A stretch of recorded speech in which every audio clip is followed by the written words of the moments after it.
Due to suffering over 30 years of drought and famine and an invasion from the Kushan Empire, the Persian Empire is on the brink of collapse. The latest Kushan invasion into Persian territory is repelled thanks to the efforts of the Immortals, with Sargon personally slaying the Kushan general. Sargon and the Immortals are commended for their efforts by Queen Tamiris and Prince Gessen, but the prince is abducted during the victory celebrations by Sargon's mentor General Anahita. Sargon and the Immortals pursue Anahita to the sacred Mount Kof, home to the citadel which was once a great center for learning before it was destroyed by an unknown curse.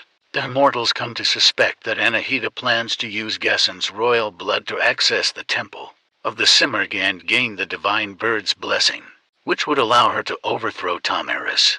The Immortals enter the citadel, only to find themselves trapped inside due to a time anomaly. They split up to search for Anahita, and Sargon quickly encounters various undead soldiers and monsters as well as other humans trapped in the citadel who provide him aid. He also begins to find and recover the Simurgh's feathers, which each grant him a portion of the god's power. Sargon is able to catch up to Anahita and save Gessen, only for the Immortals' leader, Varan, to intervene and murder the prince, revealing himself as the true culprit intending to usurp Tamiris. Sargon buys time for Anahita to escape, but is defeated by Varam's mastery of time magic and thrown from a cliff. Sargon manages to survive the fall and comes across a mysterious old man named Alkara who informs him that there is a chance to reverse time and save Gessen, but it requires making a bargain with that evil snake god Azdaha. Azdaha instructs Sargon to gain the blessing of the four celestial guardians. He also encounters Anahita, who claims she kidnapped Gessen on Tamiris' orders.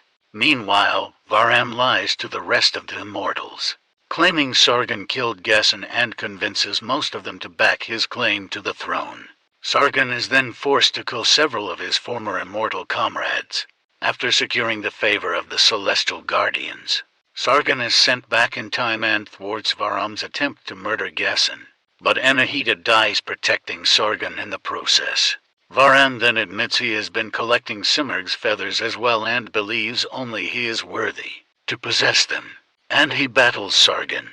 As their powers clash, Sargon catches a glimpse of Varam's past and learns that he is actually the long-lost son of King Darius, and that Darius himself was assassinated by Tamiris, and her usurping the throne without the Simurgh's blessing is what has caused Persia's 30 years of decline. Gessen informs Sargon that Varam is likely seeking the heart of the Simurgh so that he can merge with it and take the Simurgh's full power. Sargon pursues Varam, but is unable to stop him from merging with the heart and ascending to godhood. Sargon is then contacted by the spirit of the Simurgh, who assures him that he still has the power to defeat and save Varam from himself. Sargon once again confronts Varam and after a protracted battle, is finally able to defeat him. Varam comes to realize the folly of trying to claim a god's power, and sacrifices himself to revive the Simurgh. With the Simurgh returned, Sargon and Gessen return to Persepolis as heroes. However, knowing the truth about his mother, Gessen abdicates his position while Sargon reveals Tamiris murdered Darius to the entire royal court. As Sargon leaves the capital, the remaining Immortals assure him that they will take care of a younger version of Varam that escaped Mount Kof with them.